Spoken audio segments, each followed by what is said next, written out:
And our word for today on this Monday of the 22nd week in Ordinary Time, this Monday, September the 2nd, our word for today is proclaim.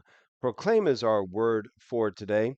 We see it both in our first reading from St. Paul's first letter to the Corinthians, chapter 2, but also in our gospel today. And I'd like to start there, the Gospel of Luke, chapter 4.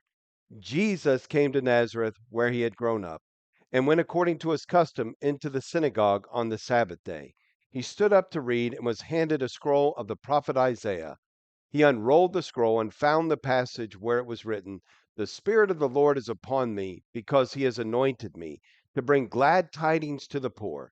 He has sent me to proclaim liberty to captives and recovery of sight to the blind, to let the oppressed go free, and to proclaim a year acceptable to the Lord." Rolling up the scroll, he handed it back to the attendant and sat down, and the eyes of all the synagogue looked intently at him. He said to them, "Today this scripture passage is fulfilled in your hearing." And all spoke highly of him and were amazed at the gracious words that came from his mouth.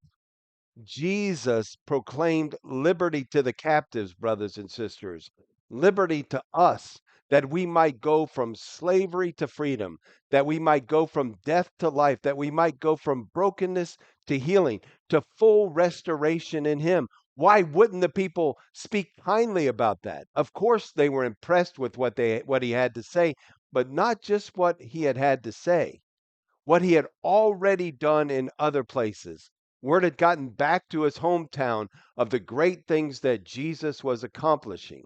So as he proclaimed these words, saying then that these things had been fulfilled in him, were being fulfilled in him, that this proclamation of liberty and freedom and healing and newness of life was coming to pass in him, they they themselves rejoiced in this until they didn't, because then we read on.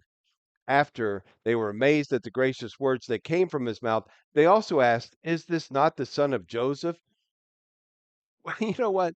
They didn't all ask that. A few started whispering. Who do you think the few were?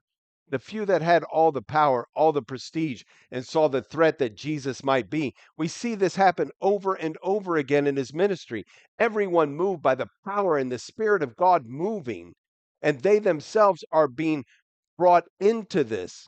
They themselves are excited about what they're hearing, and then they start hearing the whispering, all the whispering that's going on after the proclamation takes place.